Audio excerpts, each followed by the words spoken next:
नमस्कार, news India में आप सबका स्वागत है। मैं हूं आपके साथ प्रीति सिंह। प्रदेश में एक तरफ जहां पर सरकार मेडिकल की दुकान पर कालाबाजारी और झोला छाप डॉक्टर्स के खिलाफ में लगातार कार्रवाई करती नजर आ रही है, तो वहीं पर जालोर से महज 15 से 16 किलोमीटर दूर मांडवना गांव में एक अलग ही नजारा देखने को मिला। जी हां, यहां पर बाजार के अंदर किराने की दुकान के नाम पर मेडिकल स्टोर खोलकर मोटी कमाई कमाने के चक्कर में दुकानदार गांव के भोले भाले लोगों को लूटने में लगे हुए हैं। ऐसे में जब न्यूज इंडिया को इस खबर का पता चला तो न्यूज इंडिया पत्रकार कवरेज के लिए मौके पर पहुंचा, लेकिन मौके पर जाने के बाद पता चला कि वहां तो पहले से ही किसी बात को लेकर लड़ाई हो रही थी। जहां पर बीच बचाव में उतरे पत्रकार से दुकानदार और उसके दोनों बेटों ने मीडियाकर्मी के साथ मारपीट करते हुए उसका कैमरा भी तोड़ दिया, जिसके साथ ही दूसरे चैनल्स के मीडिया कर्मियों की गाड़ी के साथ भी यहां पर तोड़फोड़ की गई और मौके से फरार हो गए। इस वारदात को लेकर सभी मीडिया कर्मियों में काफी आक्रोश बना हुआ है और सवाल यह है कि कोरोना काल में जहां मीडिया कर्मी अपनी जान जोखिम में डालकर अपनी ड्यूटी को बखूबी अंजाम दे रहे हैं, तो उसके उलट लोकतंत्र के चौथे स्तंभ से ऐसी घटनाएं शर्मनाक है।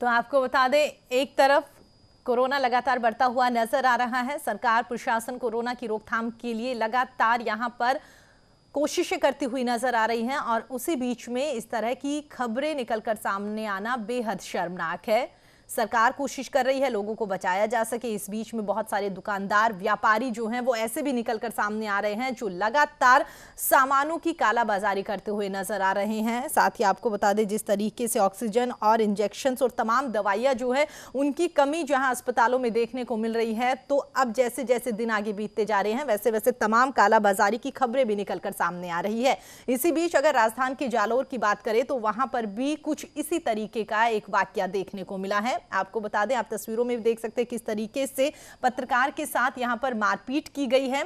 सरकार ने जो तमाम गाइडलाइंस जारी की गई हैं उसके अनुसार सुबह 6 बजे से आप दोपहर के 11 बजे तक की अपनी दुकानें खोल सकते हैं। स्पेशली सरकार ने उन दुकानों को यहां पर खोलने की परमिशन दी है जो कि अति आवश्यक सामान की दुकानें हैं। उसमें भी बहुत सारी दुकानें हैं जहां पर लोग जो है वो सरकार की गाइडलाइन की धज्जियां उड़ाते हुए अति आवश्यक सामान ना होते हुए अपनी दुकानों को खोलते हुए नजर आ रहे हैं। उसको लेकर प्रशासन उनके ऊपर कार्रवाई करती हुई नजर आ रही है।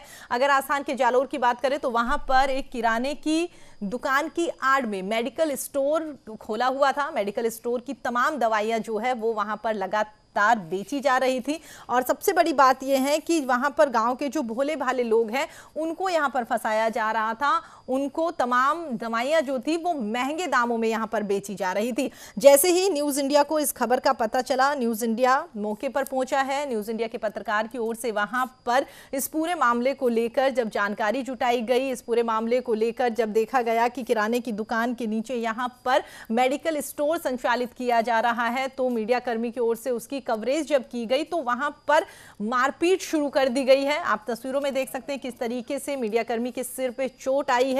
उसके बाद में उसे अस्पताल में भर्ती करवाया गया जहां पर उसका इलाज किया गया। तो आपको ये बता दें कि न्यूज इंडिया के पत्रकार के साथ तो मारपीट की ही गई है, इसके अलावा वहां पे और चैनल्स के जो पत्रकार लोग पहुंचे हुए थे जो लगातार इस पूरे मामले को गंभीरता से लेते हुए कवरेज करने के लिए पहुंचे थे, उनकी गाड़ियों के साथ और उनके साथ भी यहां पर मारपीट की गई है। अब सबसे बड़ा सवाल यही निकलकर सामने आता है कि पत्रकार जो है वो जान जोखिम में डालकर लगातार ऐसी घटनाएं जो हैं वो लोगों को बताते हुए नजर आ रहे हैं और ये पहली घटना नहीं है, इससे पहले भी तमाम घटनाएं इस तरह की देखने को मिली है। लेकिन उसके बावजूद भी सरकार और प्रशासन की ओर से पत्रकारों की सुरक्षा को लेकर कोई ठोस कदम अभी तक नहीं उठाया गया और इस बात से तमाम पत्रकार साथी जो है वो नाराज है, वो आक्रोशित है। वो लगातार सरकार प्रशासन से ही मांग कर रहे हैं कि इस पूरे मामले को लेकर कोई सही कार्रवाई की जाए, कोई ऐसा नियम, ऐसा कानून बनाया जाए कि तमाम लोग जो इस तरह की घटनाओं को अंजाम देते हैं उनमें इस बात को लेकर डर पैदा हो।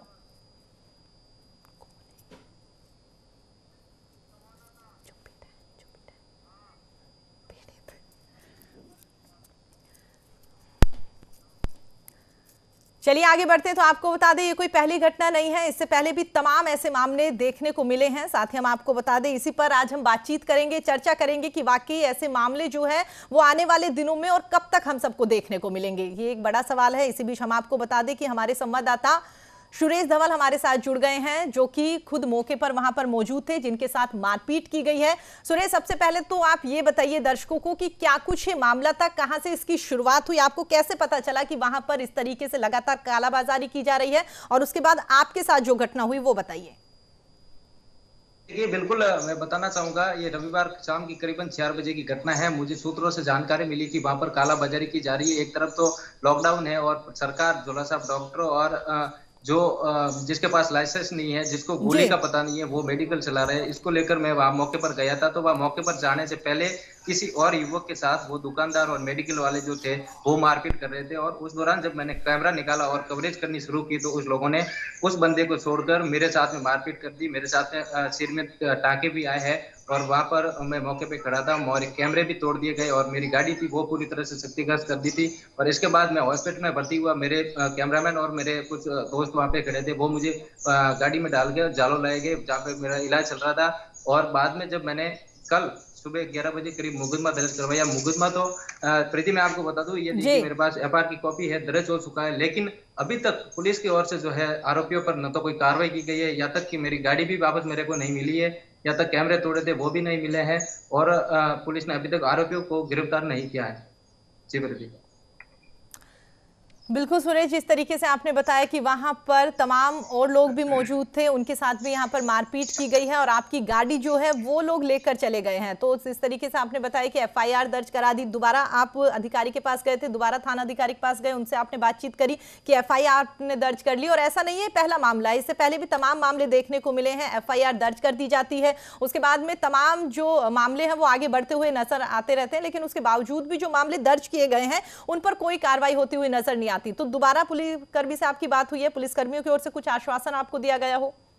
देखिए, बिल्कुल पुलिस अधिकारी जो डीओ बैठता है, जो एफआईआर दर्ज कर रहा था, कल डीओ ड्यूटी में था, उसने एफआईआर दर्ज कर दी थी। लेकिन हमने बातचीत भी की। अभी मैंने डीवाईएसपी से भी फोन किया, 3 फोन किए, लेकिन न तो फोन उठा रहे हैं। हालांकि यहाँ तक ये मामला पहली बार नहीं हुआ है, जालोर में 1-2 मामले और भी हो चुके हैं, लेकिन पुलिस एफआईआर तो दर्ज कर लेती है केवल, लेकिन कार्रवाई नहीं करती है। ऐसे में आए दिन ऐसे दुकानदार जो है, बदमाश है, वो कुछ लोगों के हौसले बुलंद होते जा रहे हैं और आए दिन पत्रकारों पर हमला होता है, लेकिन पुलिस की ओर से कोई कार्रवाई नहीं की जाती है। जी, साथ ही आप ये भी बताइए जरा कि वहां पर जिस तरीके से आपने बताया कि आप गए थे तो पहले से वहां पर किसी बात को लेकर झगड़ा हो रहा था, और साथ ही किराने की दुकान पर मेडिकल का सामान बेचा जा रहा था, उस बारे में जरा कुछ बताएंगे आप?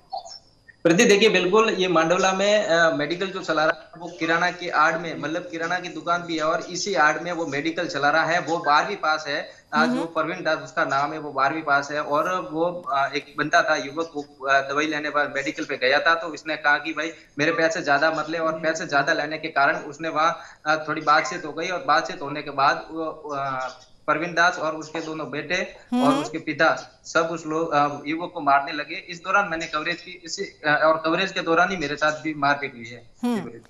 ठीक है सुरेश, आप हमारे साथ बने रहिएगा। इसी बीच हम आपको बता दें राजधानी जयपुर से हमारे सहयोगी लखवीर सिंह शेखावत भी हमारे साथ जुड़ गए हैं। जी लखवीर, जिस तरीके से मामला निकल कर सामने आया है वही बात है कि ये पहला मामला नहीं है, तमाम ऐसे मामले लगातार देखने को मिल रहे हैं। सबसे बड़ा सवाल यही है, जिस तरीके से अभी सुरेश ने भी बताया कि वो कॉपी लेकर अभी टीवी पर दिखा रहे थे कि वाकई एफआईआर दर्ज कर ली गई है, लेकिन सवाल ये कि एफआईआर तो दर्ज कर ली जाती है, उसके बावजूद कार्रवाई नहीं की जाती, तमाम लोग जो इसी तरीके से भटकते हुए नजर आते हैं।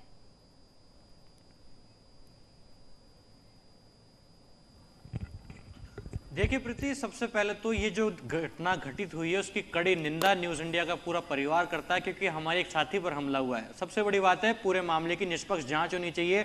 हम खुद कहते हैं कि भले ही सुरेश की गलती होगी तो सुरेश को जो कानूनी कार्रवाई है वो करनी पड़े, लेकिन सबसे बड़ी बात है, देश जो हमारा विश्व का सबसे बड़ा लोकतंत्र है, उसमें लोकतंत्र के चौथे स्तंभ यानी कि पत्रकारों पर जिस प्रकार की घटनाएं, ये कोई पहला मामला नहीं है, देश भर से कई मामले से सामने आए, चाहे गौरी लंकेश का मामला हो, चाहे कई पत्रकारों का मामला हो।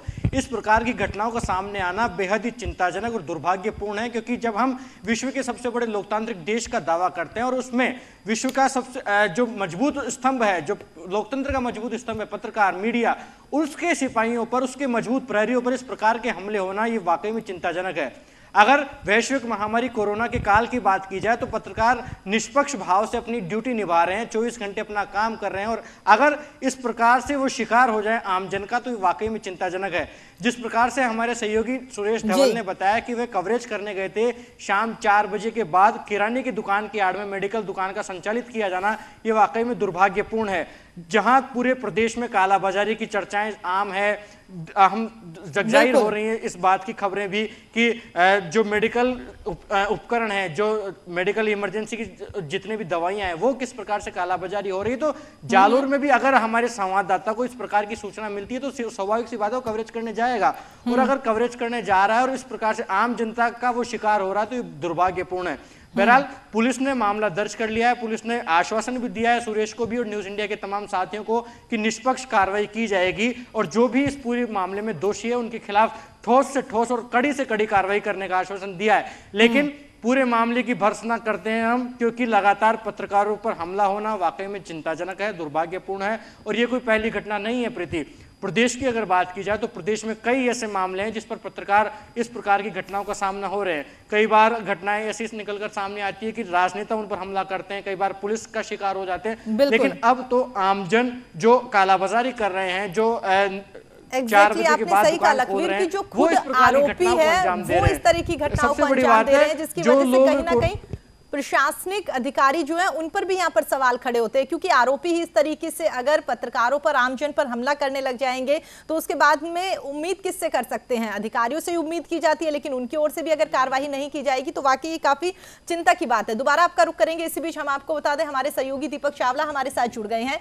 दीपक, जिस तरीके से ये खबर निकलकर सामने आई है, सुरेश भी लगातार हमारे साथ बने हुए हैं, उनसे भी बातचीत करी है, तो उन्होंने साफ कहा है, एक तो सबसे बड़ी बात तो ये कि सरकार ने 11 बजे तक परमिशन दी गई है कि तमाम जो जरूरी चीजों की दुकानें हैं वो 11 बजे तक खुली रहेगी। उसके बावजूद भी शाम को 4 बजे दुकान खोली गई थी, और सबसे बड़ा सवाल ये कि 12वीं पास एक इंसान जिसे मेडिकल के बारे में, वाकई तमाम दवाइयों के बारे में कुछ भी नहीं पता, वो किराने की दुकान की आड़ में वहां पर दवाइयां बेच रहा है। वहां पर जब कोई रिपोर्टर जाता है, वो खबर वहां पर कवरेज करने की कोशिश करता है तो उसके साथ मारपीट की जाती है। ओवरऑल ये सारी चीजें घटित होती है, और सबसे बड़ा सवाल ये प्रशासन की ओर से अभी तक कोई कार्रवाई नहीं की गई। दीपक, इस पर देखिए प्रति, बिल्कुल घटना बेहद दुर्भाग्यपूर्ण है, और कहीं ना कहीं जो पत्रकारों का है वो मनोबल भी गिराता है।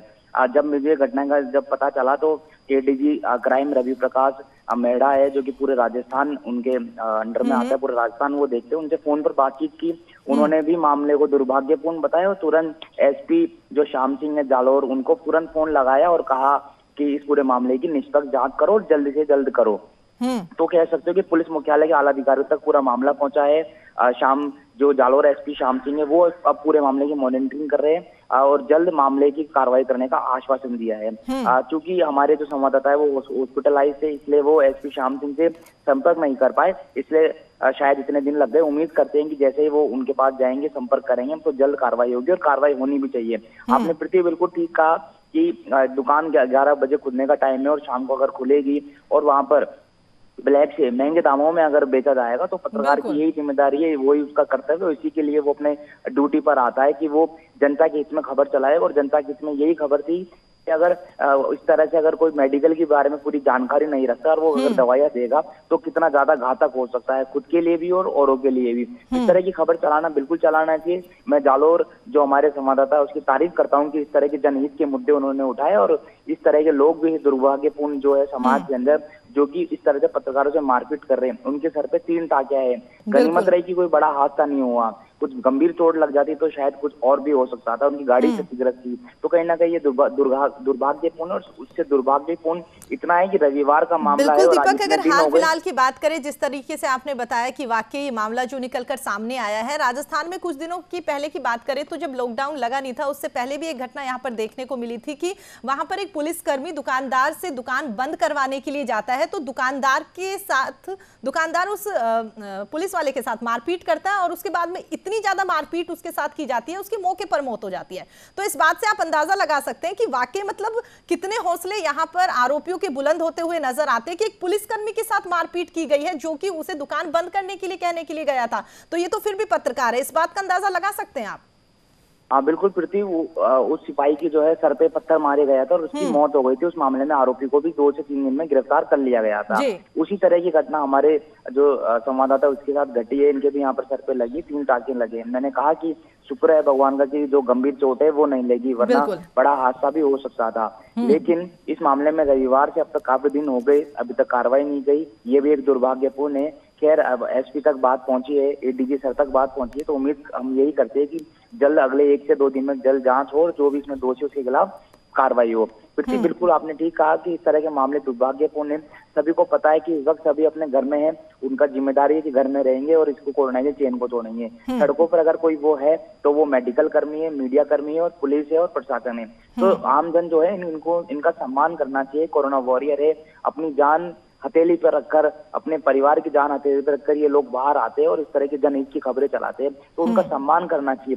सम्मान नहीं करे तो कम से कम उनके साथ मारपीट तो बिल्कुल भी नहीं करना चाहिए। ये जालोर संवाददाता पर मारपीट नहीं, बल्कि ये पूरे राजस्थान जो पत्रकार जगत है उस पर मारपीट है। अगर ये कार्रवाई नहीं हुई जल्द से जल्द तो कहीं ना कहीं पत्रकारों का मनोबल टूटेगा और पत्रकारों ने अपनी ड्यूटी इस तरह से अगर उनसे लगातार मारपीट होगी तो उनके मन में भय होगा, डर होगा, उनकी सुरक्षा कौन देगा। और यहाँ पर चौंकाने वाली बात यह है कि जो व्यापारी है जिन्होंने मारपीट की, उल्टा उन्होंने ही पत्रकार के खिलाफ मुकदमा दर्ज कराया है कि वो उनके साथ वीडियो बना रहा है और हाँ इस तरह से उनसे पैसे मांग रहे हैं। अरे पत्रकार को हमारी जो संस्था है वो इतनी तनख्वाह देती है कि उसकी रोजी रोटी चल जाती है, वो क्यों किसी का वीडियो बनाएगा, क्यों किसी से जो है इस तरह से रुपए मांगेगा। रुपए मांगने का काम पत्रकारों का नहीं है। पत्रकारों का काम सिर्फ रिपोर्टिंग करना है, निष्पक्ष रिपोर्टिंग करना है और जो भी जनहित के मुद्दे उसको कवर करना है और जनता तक पहुंचाना है, सरकार तक पहुंचाना है, प्रशासन तक पहुंचाना है। अगर इस तरह की मारपीट हो जाएगी तो कैसे पत्रकार जो है मोटिवेट होगा, कैसे वो अपना काम करेगा, एक डर का माहौल बनता है। तो मैं प्रतिविशेष कह रहा हूँ, ये जालोर संवाददाता की बात नहीं है, ये तमाम संवाददाताओं की बात है, पूरे राजस्थान के लिए, मैं कह रहा हूँ पूरे भारत के लिए। आज तो ये मुद्दा बोल सकते हैं दीपक कि हमारी ओर से उठाया गया है। इस मुद्दे पर लगातार हम बातचीत कर रहे हैं। बहुत सारे ऐसे मामले हैं जो वाकई सामने भी नहीं आ पाते, बहुत सारे ऐसी घटनाएं हैं जो मीडिया तक नहीं पहुंच पाती। आपको लगता है दीपक कि जिस तरीके से आप बता रहे हैं कि रविवार का ये मामला है और आज ये मामला निकलकर सामने आया है, आज इस पर आपकी ओर से भी अधिकारियों से बातचीत की गई है, तब कहीं जाकर कह सकते हैं कि वाकई पुलिस प्रशासन कुछ हद तक यहाँ पर हरकत में आता हुआ नजर आ रहा है? बिल्कुल प्रीति, जो जैसे कि हमारे संवाददाता से मेरी बात है, उन्होंने कहा कि वो एडमिट थे इसलिए वो आला अधिकारी से संपर्क नहीं कर पाए। अब आज वो काफी स्वस्थ है तो वो आज जालोर जो एसपी है श्याम सिंह, उनसे मिलेंगे। उन्होंने भी कहा, श्याम सिंह जो एसपी उनसे भी बात है, उन्होंने भी कहा कि मुझसे आके मिले और मैं इस पूरे मामले को मॉनिटरिंग करता हूँ और चेक करता हूँ। एडीजी जो सर है क्राइम रवि प्रकाश जी, उनसे भी बात हुई। उन्होंने भी कहा कि मेरे संज्ञान में अभी ये मामला है, तो उन्होंने भी तुरंत बात करी और तुरंत कहा कि भाई पत्रकार का मामला है, आप जल्दी से जांच करें और जो भी निष्पक्ष हो जल्द करें। ऐसा नहीं कि मामले को आप लेट तक अटकाए और काफी दिन चले। तो बिल्कुल प्रीति, आज से कह सकते हो आज ये हम मुद्दा भी उठा रहे हैं। हम उम्मीद करते हैं कि हमारा जो मुद्दा ये आम जन तक पहुंचे, सरकारों तक। गहलोत सरकार बहुत बिल्कुल, और उम्मीद कर सकते हैं दीपक कि अगर इस मामले को लेकर कुछ कार्रवाई प्रशासन की ओर से की जाती है तो आने वाले दिनों में जो इस तरीके की कालाबाजारी करने वाले व्यापारी है, दुकानदार है या जो आरोपी या अपराधी किस्म के लोग हैं, वो एटलीस्ट इस तरह की घटनाओं को करने से पहले सोचेंगे। क्योंकि अगर इस ओर भी प्रशासन ध्यान नहीं देता, अब भी प्रशासन की ओर से कार्रवाई नहीं की जाएगी, तो कह सकते हैं कि अपराधियों के हौसले इसी तरीके से बुलंद होते हुए नजर आएंगे। दीपक, दोबारा आपके पास लौटेंगे, आप हमारे साथ बने रहिएगा। लखवीर, आपके पास आना चाहेंगे। जिस तरीके से दीपक ने बताया कि वाकई ही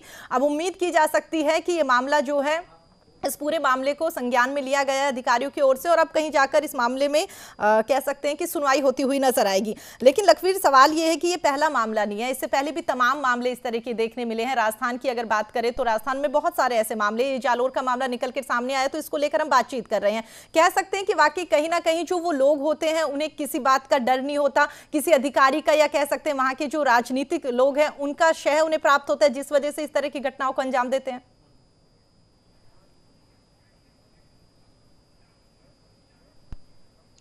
देखिए प्रीति, बिना सानिध्य के तो कोई व्यक्ति किसी प्रकार का कृत्य करता नहीं है, चाहे वो राजनीतिक सानिध्य हो, चाहे पुलिस प्रशासन का सानिध्य हो, चाहे प्रशासनिक अधिकारियों का सानिध्य हो, या फिर ये इस प्रकार के करते वो लोग करते हैं जो अपने आप में ज्यादा और कॉन्फिडेंट होते हैं कि हमें कुछ नहीं हो सकता, या फिर वो लोग करते हैं जो वाकई में जाहिल होते हैं, जिन्हें किसी प्रकार की कोई समझ नहीं होती है, चाहे वो कानून की बात हो या फिर पत्रकार के हिम्मत की बात हो, पत्रकार के अधिकार की बात हो। सबसे बड़ी बात है कि आपको बताना चाहूंगा, पत्रकार किसी प्रकार की कठपुतली नहीं है कि उसको चाहे जिस प्रकार से यूज लिया जाए, चाहे जिस प्रकार से उसको नचाया जाए। पत्रकार एक देश का मजबूत स्तंभ होता है और इसी की वानगी रही कि हमारे सहयोगी सुरेश धवल की वाकई में तारीफ है, काबिले तारीफ है कि उन्होंने अपनी जान जोखिम में डालकर कवरेज करी और जो घटना थी उसको न्यूज इंडिया पर चलाया।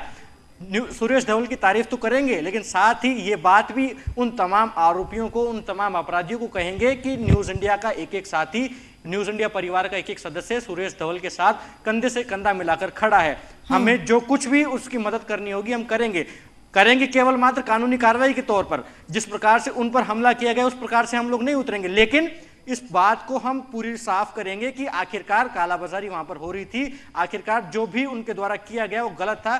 अगर सुरेश गलत कवरेज कर रहा था तो आप भी कानून की सहायता ले सकते थे, लेकिन उनके सर पर वार करना ये वाकई में दुर्भाग्यपूर्ण है, क्योंकि अगर ज्यादा चोट लग जाती तो सुरेश की वहां पर हत्या भी हो सकती थी, मृत्यु भी हो सकती थी, जो कि बहुत गलत हो जाता। लेकिन सुरेश अपना कर्तव्य निभा रहे थे, उन्होंने अपना कर्तव्य निभाया, अपना काम किया, लेकिन जो कृत्य वहां पर उन लोगों द्वारा किया गया जिनकी नामजद FIR हमारे सहयोगी ने दर्ज कराई है, वाकई में चिंताजनक है, दुर्भाग्यपूर्ण है। पुलिस के तमाम अधिकारियों ने आश्वस्त किया, जैसा कि मेरे सहयोगी दीपक चावला ने बताया, कि सख्त से सख्त कार्रवाई की जाएगी और जल्द ही कार्रवाई की जाएगी। जब ADG लॉ एंड ऑर्डर इस प्रकार की बात करे तो हमें भी उम्मीद है कि जल्द से जल्द कोई ठोस निर्णय आएगा और हमारे सहयोगी को न्याय मिलेगा। लेकिन वाकई में भर्त्सना करते हैं, दुर्भाग्यपूर्ण है, कड़ी निंदा जितने शब्दों में की जाए उतनी कम है कि आज हमारे सहयोगी के साथ ऐसा हुआ है, लेकिन प्रदेश के पत्रकारों के दिल में भी अब ये पूरा खौफ खोलने लगा है कि आखिरकार पत्रकार कोई कठपुतली नहीं है कि जो चाहे जिस प्रकार से उन्हें काम में ले ले।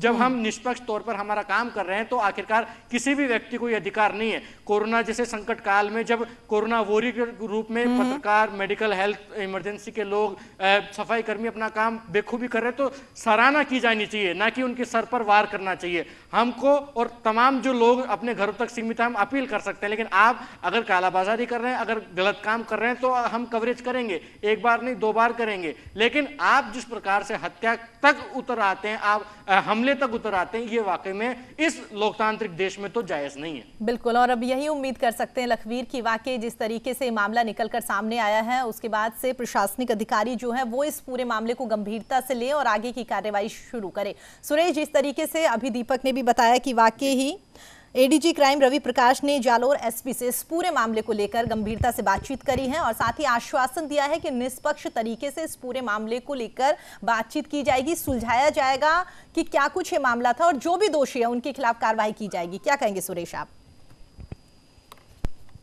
जिस तरह से अभी दिव्यति सर ने भी बताया और बातचीत की, जयपुर से ADG साहब का फोन जालोर SP श्याम सिंह के फोन पर आने के बाद जो है श्याम सिंह ने मामले को तुरंत जो है उनके हरकत में लिया और हरकत में लेने के बाद मेरे को भी कॉल किया था, लेकिन मैं फोन बिजी होने की वजह से मैंने बात नहीं कर पाई। फिलहाल SP श्याम सिंह का कहना है कि सुरेश को मिलना चाहिए था, लेकिन मैं हॉस्पिटल में भर्ती था और मुझे टाइम नहीं मिला और मैं नहीं मिल पाया। लेकिन अब मैं जब जस्ट जालोर जाके मिलने ही वाला हूँ। प्रीति, मैं आपको ये भी बता दूं कि जो सामने वाले लोग थे जो जिसने मेरे साथ मारपीट की, उस लोगों ने एक फर्जी मुकदमा भी दर्ज करवाया है कि सुरेश ने मेडिकल ऐप पर आकर पैसे मांगे और पैसे नहीं देने के कारण उसने कवरेज किया। बल्कि वहां पर CCTV फुटेज भी है, CCTV कैमरे भी लगे हुए हैं। मैं चाहूंगा पुलिस उस CCTV कैमरों को भी खंगाले और कड़ी से कड़ी कार्रवाई करे। और इन्होंने जो मेरे ऊपर आरोप लगवाया है वो मेरे ऊपर नहीं है, सभी पत्रकारों की एक मतलब निंदनीय घटना भी अपने कह सकते हैं। लेकिन ऐसे में इस लोगों पर कार्रवाई होनी चाहिए, क्योंकि आगे से वो कभी फर्जी मुकदमा करके किसी पत्रकार को बदनाम ना करे। सुरेश, जिस तरीके से आपने ये भी बताया था कि वाकई ही वहां पर जब आप गए थे तो भोले भाले लोग जो गांव वाले हैं उनको यहाँ पर लगातार कह सकते हैं कि उनसे पैसे वसूले जा रहे थे, वहां पर महंगे दामों में उन्हें दवाइयां बेची जा रही थी, तो उसको लेकर जानना चाहेंगे आपसे कि एक मिनट सुरेश, मैं आपको बीच में रोकना चाहूंगी। तो आपको बता दें हमारे साथ पिंक सिटी प्रेस क्लब अध्यक्ष मीणा जी हमारे साथ जुड़ गए हैं। मीणा जी, बहुत बहुत स्वागत है आपका। जी नमस्कार जी। मीणा जी, जिस तरीके से खबर निकलकर सामने आई है, तमाम लोग जो हैं, तमाम जो कह सकते हैं कि पत्रकार हैं, वो इस बात को लेकर काफी आक्रोशित है। आप क्या कुछ उम्मीद कर सकते हैं कि इस पूरे मामले को लेकर कार्रवाई होगी, क्योंकि ये पहला मामला नहीं है, इससे पहले भी तमाम मामले इस तरह के निकलकर सामने आए। उम्मीद कर सकते हैं कि इस मामले में अगर कार्रवाई की जाएगी, एक मिसाल यहाँ पर पेश की जाएगी, तो आने वाले दिनों में इस तरह की घटनाएं ना देखने को मिले। बिल्कुल प्रीति, मीडिया अपनी जो जान जोखिम में डालकर 24 घंटे काम कर रहा है और अभी कोविड महामारी चल रहा है, तो इस दौरान जो कालाबाजारी करने वाले और जिन्होंने एक दुस्साहस दिखाया है, जो जालोर में जिस तरह से हमारे मीडिया कर्मी कवरेज करने गए थे, उनके साथ मारपीट की है, मुकदमा दर्ज करवाया, उनकी गाड़ी तोड़ दी, कैमरा तोड़ दी, तो बहुत ही निंदनीय घटना है और हम इसकी निंदा करते हैं। राज्य सरकार से मांग कर रहे हैं कि तत्काल इसके जो आरोपी हैं उसके खिलाफ सख्त से सख्त कार्रवाई की जाए। ठीक है, आप इससे पहले भी इससे पहले भी मीडिया कर्मियों के साथ मारपीट की घटनाएं आम आई, तो हमने राज्य सरकार से पहले भी मांग की है कि भाई पत्रकार सुरक्षा कानून जल्द लागू की जाए, क्योंकि पत्रकार हम अपने परिवार की रक्षा करता है, की रक्षा किए बगैर पूरे समाज के और सरकार के बीच में एक कड़ी का काम करता है और अपनी जान जोखिम में डाल के काम करता है। तो इसलिए पत्रकार सुरक्षा कानून तत्काल लागू होना चाहिए। राज्य सरकार इसमें गंभीरता से ध्यान दे और इस मामले में चूंकि जो घटना अभी जालोर से मांडवाल गांव में हुई है, तो हम राज्य सरकार सीएम साहब से और मुख्य रघु शर्मा जी जो चिकित्सा मंत्री जी उनसे आग्रह कर रहे हैं कि तत्काल इस पर सख्त संज्ञान ले और कार्रवाई करे आरोपियों के खिलाफ। बिल्कुल, और यही उम्मीद करते हैं कि जिस तरीके से मामला निकलकर सामने आया है उसके बाद से इस पूरे मामले को लेकर कार्रवाई की जाए। आप हमारे सहयोगी मुबारिक खान हमारे साथ जुड़ गए हैं। मुबारिक, जिस तरीके से हमारे साथ सुरेश भी जुड़े हुए हैं, दीपक भी जुड़े हुए हैं, दीपक की ओर से भी बताया गया है कि आज अधिकारियों से बातचीत की गई है और साथ ही सुरेश ने भी बताया कि वो हॉस्पिटल में भर्ती थे जिस वजह से वो अधिकारियों से बातचीत नहीं कर पाए। आज उनकी तबियत में कुछ हद तक सुधार है, इस वजह से आज वो अधिकारियों से बातचीत करने के लिए गए थे। अब मुबारिक, बात ये निकलकर सामने आ रही है कि ये पहला मामला नहीं है, ये न्यूज इंडिया का मामला है, तो इसे हम प्राथमिकता से उठा रहे हैं और लगातार कोशिश कर रहे हैं कि इस पूरे मामले को लेकर न्याय मिलता हुआ नजर आए।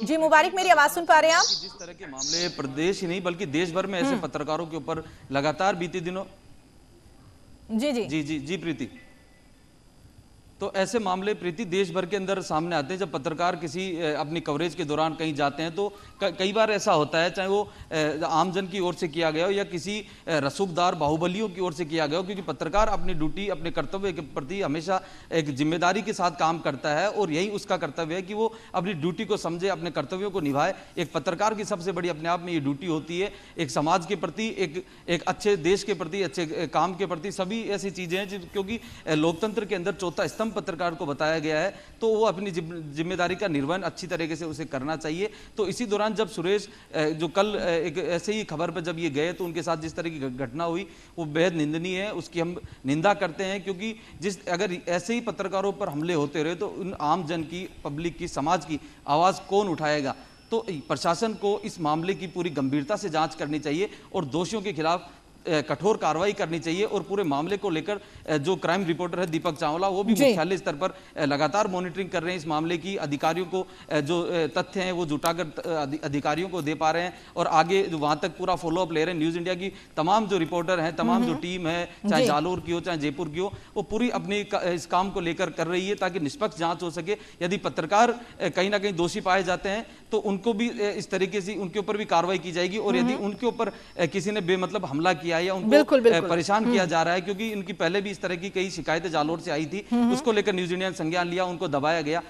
जी प्रीति, बिल्कुल मुबारक, आपने सही कहा कि जिस तरीके से लगातार इस तरीके के मामले भी निकलकर सामने आते हैं और इसी में देख सकते हैं ना, सुरेश के ऊपर जो आरोपी है उनकी ओर से ये आरोप उन पर लगाया गया है कि वाकई वहां पर सुरेश ने पैसे मांगने के लिए वो गए थे, जब पैसे उन्हें नहीं दिए गए तो सुरेश की ओर से वहां पर उन्हें धमकी दी गई है। ये तमाम झूठे आरोप जो है वो यहाँ पर सुरेश पर लगाए गए हैं। सुरेश हमारे साथ बने हुए हैं। सुरेश, जिस तरीके से मामला निकलकर सामने आया, आपने बताया कि वहां पर वो लोगों को दवाइयां दे रहे थे, तो जो गाँव के लोग थे जो वाकई इतने कह सकते हैं कि मतलब इतने, उन्हें इस बात का पता नहीं है कि वाकई ये दवाइयां जो है वो हमारे लिए सही है या गलत है, उन्हें बस भरोसा है कि वाकई मेडिकल स्टोर पे अगर हम गए हैं तो हमारे लिए सही दवाइयां वहां से हमें मिलती हुई नजर आएगी। उन लोगों से वहां पर लगातार पैसे वसूले जा रहे थे। जब आपके साथ ये घटना हुई, आपकी गाड़ी को लेकर वो लोग चले गए, तो कुछ ग्रामीणों से अगर आपकी बात हुई हो कि कब से वो लोग लगातार इस तरीके से कालाबाजारी करते हुए नजर आ रहे हैं, उन ग्रामीणों का क्या कुछ कहना था सुरेश?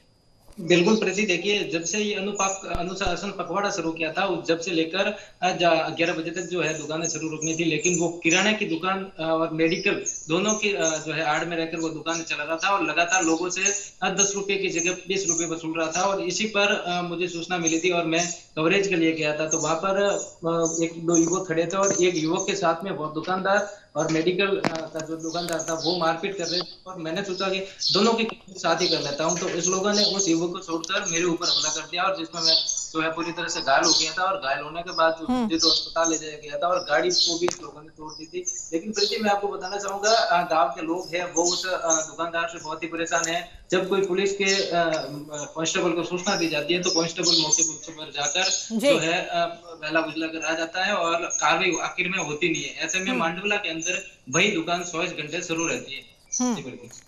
इस पूरे मामले को लेकर सुरेश, जिस तरीके से आप बता रहे हैं कि काफी दिनों से लगातार ये चलता हुआ नजर आ रहा है, सवाल तो ये भी है कि इतने दिनों से यहाँ पर कालाबाजारी की जा रही थी, गांव के भी किसी व्यक्ति की ओर से इस पूरे मामले को लेकर कोई शिकायत नहीं की गई है, क्योंकि जिस तरीके से काफी दिन से सरकार की ओर से जन अनुशासन पखवाड़ा चलाया जा रहा है और उसके बाद में तमाम लोग जो कालाबाजारी कर रहे हैं वो पकड़े जा रहे हैं, तो ये भी एक बड़ा सवाल यहाँ पर निकलकर सामने आता है। दोबारा आपका रुख करेंगे, इसी बीच हम आपको बता दें हमारे सहयोगी हनुमानगढ़ से कुलदीप शर्मा हमारे साथ जुड़ गए हैं। कुलदीप, मेरी आवाज सुन पा रहे हैं? जी जी जी जी कुलदीप, जिस तरीके से मामला निकलकर सामने आया है, सुरेश धवल हमारे सहयोगी हैं, उनके साथ मारपीट की गई है, बेहद निंदनीय खबर निकलकर ये सामने आ रही है कि जो आपराधिक किस्म के लोग हैं उनके हौसले, उनका दुस्साहस इतना बढ़ चुका है कि पत्रकार और आमजन के साथ यहाँ पर बेधड़क होकर मारपीट की जा रही है। जी प्रीति, ये आज की बात नहीं है। काफी अगर पिछले काफी वर्षों की अगर हम बात करें तो धीरे धीरे पत्रकारिता को लेकर जिस प्रकार से लोगों के मन में और खास करके जो कहे जाए जो अवैध धंधे करते हैं, अवैध प्रकार के जिन कार्यों में जो संलिप्त हैं, उन लोगों ने पत्रकारों को टारगेट बना रखा है। किन पत्रकारों को टारगेट बना है? जो पत्रकार ईमानदारी से अपना कार्य करते हैं, उनको उजागर करने का प्रयास करते हैं, जो भी उनका कार्य करते हैं। लेकिन ये बेहद निंदनीय है और शर्मनाक है। इसे अगर अपनी सीधी भाषा में कहा जाए तो ये बहुत बड़ी कायरता है। अगर आप सही हैं तो आपको कहीं हमला करने की आवश्यकता नहीं है। पत्रकारिता में इस प्रकार के हमले को कहीं ना कहीं किसी जगह पर जगह नहीं दी जा सकती। Editor and journalist media council का मैं राष्ट्रीय अध्यक्ष हूं। इसके माध्यम से भी मैं आपसे इतना कहना चाहूंगा, अभी इस बात को जब हमें सुबह पता चली तो हमने पूरे संगठन में इस बात को कह दिया था और उसके बाद से आज हमने पूरी तैयारी कर ली है। कल से राजस्थान के पूरे प्रदेश में मुहिम चलाई जाएगी, पूरे प्रदेश में उपखंड स्तर पर भी ज्ञापन दिया जाएगा और अगर ये हमले लगातार जारी रहे तो वो दिन दूर नहीं जब ये संगठन पत्रकार सुरक्षा कानून को लेकर भी प्रदेश में आंदोलन करेगा। क्योंकि प्रीति एक जरूरत हो चुकी है, क्योंकि अब पत्रकार यूज एंड थ्रो वाली स्थिति पे आ गया है। जब आपको जरूरत होती है तो पत्रकार जी आइए, स्वागत है आपका, और जब पत्रकार उसी व्यक्ति के खिलाफ ईमानदारी से कुछ खबर करने का प्रयास करता है तो उस पर हमला कर दिया जाता है। इसका मतलब पत्रकार यूज एंड थ्रो है। ऐसा नहीं हो सकता प्रीति जी। किसी भी व्यक्ति या किसी भी समाज या फिर किसी भी प्रोफेशन के लिए दो अवधारणाएं नहीं हो सकती। आपको पत्रकारिता का सम्मान करना पड़ेगा और पत्रकार का काम है सरकार की बात जनता तक और जनता की बात सरकार तक पहुंचाने का। बीच में जो सेतु का कार्य करता है, और बड़ी ही विडंबना है कि आज पत्रकार जो है, जो कहीं ना कहीं जो सम्मान की स्थिति में था वो नहीं है। पूरे प्रदेश में इस प्रकार के हमले जो हो रहे हैं वो कहीं ना कहीं राजस्थान सरकार की विफलता को दर्शाता है। जी प्रीति, और कहीं ना कहीं कह सकते हैं कि वाकई यहाँ पर एकजुटता जो है वो दिखानी बहुत ज्यादा जरूरी है। कुलदीप, आप हमारे साथ बातचीत करिए, जुड़े उसके लिए आपका बहुत बहुत धन्यवाद। तो आपने देखा किस तरीके से कुलदीप ने भी बताया कि वाकई ही तमाम पत्रकार जो है उन्हें एकजुट होना पड़ेगा, आवाज उठानी पड़ेगी, तभी उम्मीद कर सकते हैं कि आने वाले दिनों में इस तरीके के मामले जो है, घटनाएं जो है, उन पर अंकुश लग सकता है। तो आगे बढ़ते हैं, आपको बता दें भरतपुर से हमारे ब्यूरो हेड कपिल हमारे साथ जुड़ गए हैं। कपिल, जिस तरीके से तमाम सहयोगी हमारे साथ जुड़े हुए हैं, बता रहे हैं कि वाकई ये पहली घटना नहीं है, इससे भी पहले तमाम ऐसी घटनाएं निकलकर सामने आ चुकी है। सबसे बड़ा सवाल यही कि अगर जब पहली घटना निकलकर सामने आई थी प्रशासन की ओर से तभी सही तरीके से कार्रवाई कर दी जाती तो शायद ये दिन नहीं देखना पड़ता। बिल्कुल सही कहा प्रीति। आज की तारीख में पत्रकारिता का जो धर्म है, पत्रकारिता है सरकार की जो जन कल्याणकारी योजना है उनको जनता तक पहुंचाना और जनता की आवाज को सरकार तक पहुंचाना। लेकिन इसकी कड़ी में आज जो अधिकारी हैं, जो भ्रष्ट अधिकारी हैं, वो अपने भ्रष्ट आचरणों को दबाने के लिए कुछ पत्रकारों का दमन कर रहे हैं और दमन करते हुए वो सिर्फ अपना जो असली चेहरा है उसको छुपाने के लिए पत्रकारों को दबाते हैं, उनको धमकाते हैं। ऐसा ही एक मामला अभी 2-3 दिन पहले मेरे साथ भी हुआ है। खुद कामा के जो DYSP हैं प्रतीक यादव, उनकी वसूली चल रही थी। उनकी एक चौकी है धिलावती चौकी यूपी बॉर्डर पर। उस धिलावती चौकी पर जब वसूली हो रही थी तो 200 रुपए एक ट्रक वाले से जबरन वसूली जा रहे थे। मैंने इस घटना को लेकर के जब खुद पुलिस अधीक्षक भरतपुर देवेंद्र कुमार बिश्नोई से कहा तो उन्होंने DYSP को कॉल किया और कॉल करके उन्होंने कहा इस तरीके की शिकायत आ रही है, इस मामले को दिखवाइए। जिससे कुपित होकर के खुद जो यहाँ के DYSP हैं उनके 3 मिस कॉल मेरे पास आते हैं। रिटर्न में मिस कॉल देखने के बाद जब मैंने कॉल किया तो उन्होंने कहा तेरे बच्चों को उठवा दूंगा, तेरी पत्नी को मरवा दूंगा, तेरी क्या औकात है, एक तू छोटा सा पत्रकार है। इस तरीके के जो उन्होंने आचरण किया, उस आचरण के बाद में जब मैंने SP को कहा तो उन्होंने अभी तक कोई कार्रवाई नहीं की है, बल्कि आज जो 200 रुपए की उगाई थी अब वो लॉकडाउन में एक उदाहरण बन गई है और 2000 रुपए पर डे की प्रति गाड़ी से एक उगाई का रूप ले लिया है। लेकिन दूसरी तरफ एक पत्रकार थे शौकी, उनको भी सरेआम भ्रष्टाचार नरेगा के मामलों को लेकर के अभी कुछ दिन पहले ही घेरा है, मारा कूटा है। उस मामले को भी जो यहाँ के DYSP उन्होंने पूरी तरीके से दबा दिया। जो बिल्कुल बिल्कुल कपिल, यही सबसे बड़ा सवाल है कि वाकई ही इस पूरे मामले को लेकर अगर सही तरीके से कार्रवाई की जाए या पहले जो मामले निकलकर सामने आए हैं उनको लेकर सही तरीके से कार्रवाई की जाती तो शायद आज सुरेश के साथ जो ये मारपीट की घटना हुई है ये नहीं होती। आप हमारे साथ जुड़े, बातचीत करें, उसके लिए आपका बहुत बहुत धन्यवाद। दीपक, आपके पास आना चाहेंगे। तमाम सहयोगी लगातार हमारे साथ जुड़ रहे हैं, बता रहे हैं किस तरीके से उनका जो एक्सपीरियंस है अब तक उनके साथ भी इस तरह की तमाम घटनाएं जो देखने को मिली है वो लगातार यहाँ पर बताने की कोशिश कर रहे हैं। और शुरुआत में दीपक कहा गया था कि वाकई बहुत सारे मामले, बहुत सारी घटनाएं ऐसे हैं जो वाकई मीडिया कर्मियों के सामने नहीं आ पाती। हम लोगों को नहीं पता चल पाता कि बहुत सारे गांव में लोगों के साथ यहां पर मारपीट कर दी जाती है। एक मामला निकलकर सामने आ जाता है, वो प्रकाश में आता है, उसको लेकर यहां पर आवाज उठाई जाती है, तब भी सिर्फ उम्मीद कर सकते हैं कि इस पूरे मामले को लेकर न्याय होगा। आपको लगता है दीपक कि वाकई और भी ये जो मामला है इस पर जब आगे कार्रवाई की जाएगी तो और भी बहुत सारे लोग जो गाँव में इस तरीके से कालाबाजारी करते हुए नजर आ रहे हैं वो भी पकड़े जाएंगे और वाकई जिन लोगों की शह पर ये लोग इस तरीके से काम कर रहे हैं, बेखौफ होकर जो लगातार मारपीट कर रहे हैं, उन्हें भी पकड़ा जाएगा? दीपक,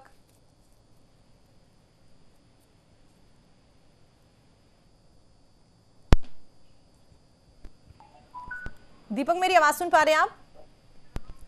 दोबारा उनसे संपर्क करने की कोशिश करेंगे। मुबारिक, सेम सवाल मेरा आपसे यही रहेगा कि वाकई आपको लगता है कि और जो लोग हैं वो भी पकड़ में आएंगे और साथ ही अगर इस मामले को लेकर जिन लोगों की ओर से उनको शह दी जा रही है दुकानदारों को कि वाकई आप आराम से सामान बेच सकते हैं, सरकार बेशक कितनी ही सख्ती यहां पर कर रहे, कोरोना गाइडलाइन को लेकर कितनी ही नई गाइडलाइन यहां पर जारी कर ले, लेकिन उसके बावजूद भी आप लोग आराम से सामान बेच सकते हैं, तो कहीं ना कहीं उन्हें किसी का तो शह मिल रहा होगा जिसकी वजह से बेखौफ होकर वो सामान भी बेच रहे हैं और जो लोग उनके वहां पर आके कार्रवाई करने की कोशिश करते हैं उन पत्रकारों के साथ मारपीट कर देते हैं।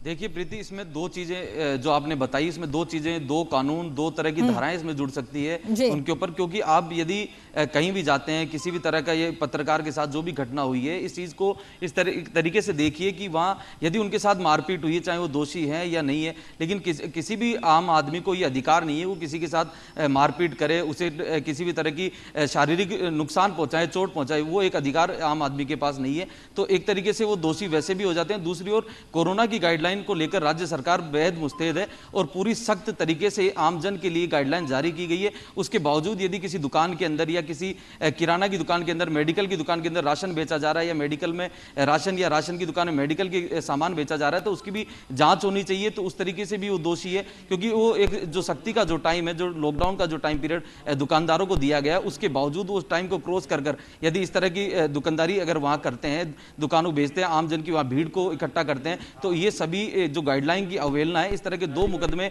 यदि हम कानूनी तरीके से बात करें तो दो तरह के मुकदमे उनके ऊपर दर्ज हो सकते हैं। तो वहीं दूसरी ओर जो पत्रकार के ऊपर हमला है ये बेहद निंदनीय है और प्रदेश भर के अंदर ऐसे छोटी मोटी घटनाएं आम दिनों के अंदर भी सामने आती है।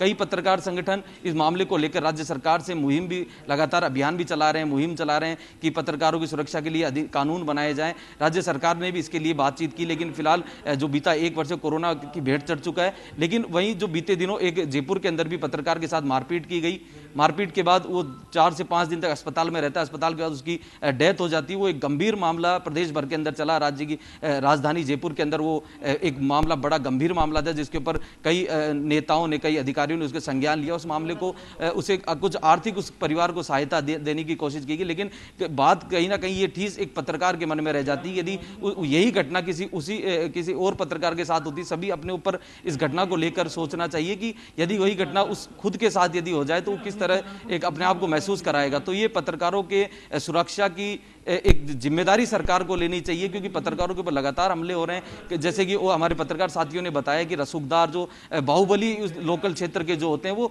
जब तक खबर उनके मन मुताबिक चलती है या उनकी नजर आती है कि अभी तक ठीक है, तब तक वो कुछ नहीं करते। जब वो पत्रकार किसी चीज का पर्दाफाश करने की कोशिश करता है तो उन्हें किसी तरह की घबराहट या डर का लगता है कि ये हमारा पर्दाफाश करने जा रहा है। तो पत्रकार के खिलाफ दूसरे माध्यमों से डरा धमका कर, कई धमकियां देकर उसे मारपीट, यहाँ तक कि जैसे कि कई मामले से सामने है कि मारपीट भी की गई, कई गहरी चोट पत्रकारों को लगी, यहाँ तक कि डेथ भी प्रदेश में हुई है, कई पत्रकारों की मृत्यु भी इस चक्कर में हुई है। तो वैसे तमाम ऐसी चीजें, तो राज्य सरकार को कहीं ना कहीं एक बड़ी जिम्मेदारी राज्य सरकार की है। राज्य सरकार को इस ओर संज्ञान लेना होगा और संज्ञान लेकर इस मामले की कठोरता से जांच पुलिस अधिकारियों को करनी होगी। साथ ही लगातार जो मॉनिटरिंग न्यूज इंडिया की टीम कर रही है, बेहद काबिल तारीफ है। इससे और भी जो पत्रकारों के जो संगठन है और भी जो मीडिया कर्मी हैं, अखबार के जो मीडिया कर्मी, वो तमाम इन सबको एकजुट होकर इस मामले को गंभीरता से उठाना चाहिए, ताकि आगे भविष्य में कोई भी पत्रकारों के साथ इस तरह की घटना ना कर पाए। जी प्रीति। बिल्कुल मुबारक, आपने सही कहा। जिस तरीके से मामले लगातार बढ़ते हुए नजर आ रहे हैं, उसके बाद उम्मीद कर सकते हैं कि वाकई ये खबर जो दिखाई जा रही है, पूरा मामला जो है इसको गंभीरता से लिया जा रहा है। तो तमाम अधिकारी जो हैं वो भी इस पूरे मामले को गंभीरता से लें। चलिए आगे बढ़ते हैं। तो आपको बता दें, खबर पर हमारे साथ बातचीत करने के लिए बीजेपी विधायक दल के सचेतक जोगेश्वर जी हमारे साथ जुड़ गए हैं। जोगेश्वर जी, बहुत बहुत स्वागत है न्यूज इंडिया पर आपका। जी नमस्कार। जी जोगेश्वर जी, सबसे पहले तो यही, जिस तरीके से हमारे सहयोगी के साथ जो मारपीट की गई है, ये निंदनीय घटना है, लेकिन सबसे बड़ा सवाल यही निकलकर सामने आता है कि जब तक प्रशासनिक अधिकारी इन मामलों को गंभीरता से नहीं लेंगे और जब पहला ही मामला कहीं पर घटित होता है उसके खिलाफ कठोर कार्रवाई नहीं करेंगे, तो आए दिन इस तरह के मामले बढ़ते हुए नजर आएंगे। जी, क्या लगता है आपको, वाकई इस पूरे मामले को लेकर क्या कार्रवाई होनी चाहिए? देखिए, मुझे आज ही बताया आपके संवाददाता ने कि ऐसी कोई घटना हुई है। तो यदि पत्रकार अपना काम कर रहा है, उस दौरान उसके साथ मारपीट की घटना होती है तो निंदनीय होती है हमेशा, और अच्छा नहीं होता है वो।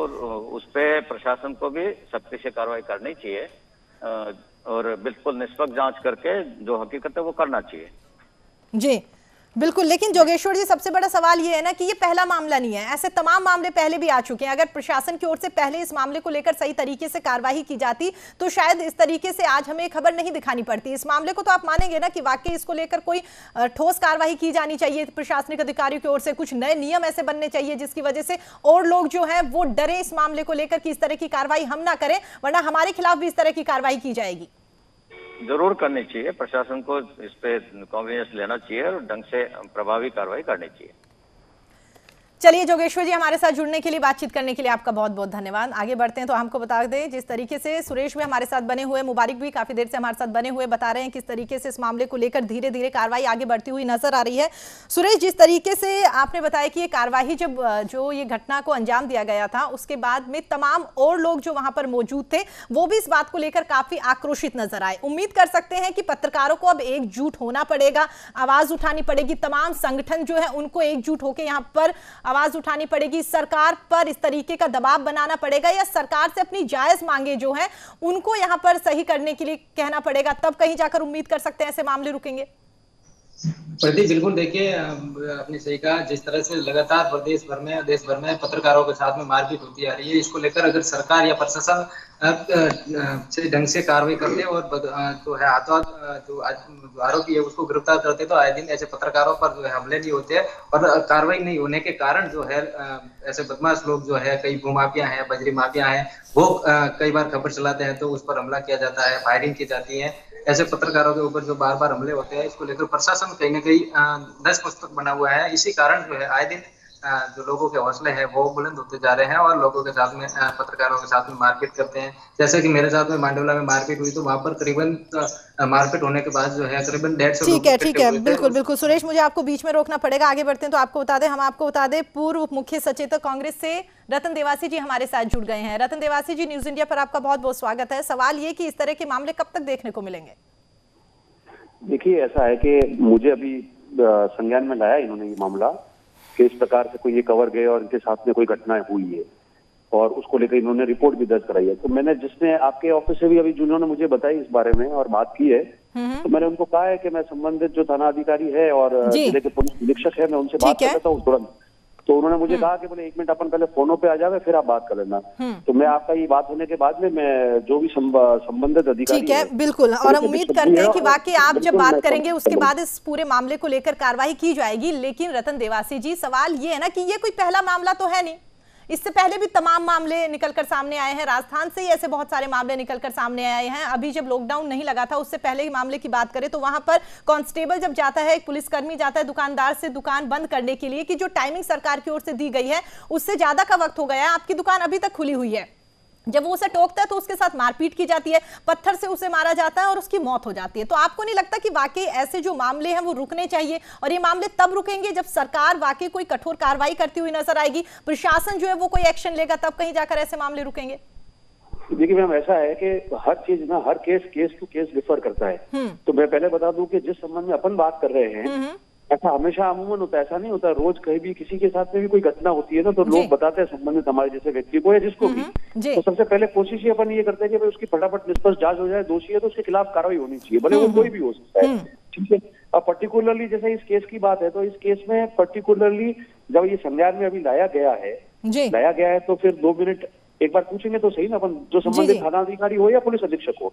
तो इसके लिए मैं एश्योर करता हूँ, मैं पूछ लूंगा क्या मामला हुआ है और उसके अलावा भी कोई ऐसा पर्टिकुलर केस है जिसके साथ में ऐसा हुआ है। अभी तक नहीं देवासी जी, मैं आपकी बात से सहमत हूँ, आप सही कह रहे हैं कि पहले पूरा मामला जानेंगे, उसके बाद ही उम्मीद करेंगे कि किस तरीके से, मतलब कि अभी मेरी बात सुनो, मुझे आपने अपडेट किया या जस्ट ऑफिस से अभी जस्ट 2 मिनट पहले अपडेट किया है जी, तो मैंने तो यही कहा, मैंने कहा आपने अपडेट किया तो मुझे एक बार पूछना दो। आप तो सिर्फ, ठीक है, बिल्कुल मैं सहमत हूँ आपकी बात से, लेकिन इस बात पर तो आप कुछ वक्तव्य देंगे ना कि वाकई आए दिन पत्रकारों के साथ मारपीट की घटनाएं निकलकर सामने आ रही है, तो उन पर अंकुश लगने के लिए कुछ तो प्रशासन को यहाँ पर करना पड़ेगा, या फिर ये जो मामला निकलकर सामने आया है इसमें ऐसी कार्रवाई की जाए कि लोग डरे। कई बार ऐसा होता है कि अगर मान लो किसी ने लॉकडाउन के नियमों का पालन नहीं किया है कई बार, और तो ऐसा नहीं, उसके खिलाफ प्रशासन ने कार्रवाई भी की है। आप देखो, शादियों का मामला हुआ, अगर किसी ने कुछ नहीं किया तो जो भी शादियों में गाइडलाइंस के अनुसार जो कार्रवाई करने की चाहिए वो कार्रवाई की हुई है कई लोगों के, जिन्होंने कोई अगर मान लो आफ्टर डेट दुकानें खोल के रखी है तो उनकी कार्रवाई करनी चाहिए। तो मैं समझता हूँ कि हर एक को हर चीज का ध्यान रखना पड़ेगा। ठीक है रतन देवासी जी, बिल्कुल उम्मीद करते हैं कि इस पूरे मामले को लेकर आप संज्ञान लेंगे और कार्यवाही की जाएगी, और उसके बाद में ये भी उम्मीद करते हैं कि दोबारा इस तरह की घटनाएं, इस तरह की खबरें हमें ना देखने को मिले। आप हमारे साथ जुड़े, बातचीत करिए, उसके लिए आपका बहुत बहुत धन्यवाद। साथ ही मुबारक, आपने हमें बताया और बताया कि किस तरीके से कार्रवाई कर सकते हैं। क्या बहुत सारे लोग जो हैं उनके साथ आए दिन इस तरह की घटनाएं होती है, उसके लिए भी आपका बहुत बहुत धन्यवाद। साथ ही सुरेश, आप अपनी तबीयत का ख्याल रखिएगा। उम्मीद करते हैं कि जल्दी इस पूरे मामले को लेकर सरकार और प्रशासन की ओर से कार्रवाई की जाएगी। तो आपने देखा किस तरीके से लगातार जो मामले हैं पत्रकारों के साथ मारपीट के, वो लगातार बढ़ते हुए नजर आ रहे हैं। अब सरकार के ये उम्मीद कर सकते हैं सरकार और प्रशासन से कि ये मामले जो है वो आगे ना बढ़े, इसको लेकर कोई ठोस कार्रवाई की जाए, और जो ये मामला निकल कर आया है इसमें सरकार एक ऐसी मिसाल पेश करे कि वाकई जो और लोग इस तरह की घटनाओं को अंजाम देने के लिए सोचते हैं उनके दिमाग में ये बैठ जाए कि वाकई अगर हम इस तरह की किसी भी घटना को अंजाम देंगे तो हमारे खिलाफ में कठोर कार्रवाई की जाएगी। फिलहाल इतना ही। देश और दुनिया की तमाम खबरों के लिए देखते रहिए न्यूज़ इंडिया। नमस्कार।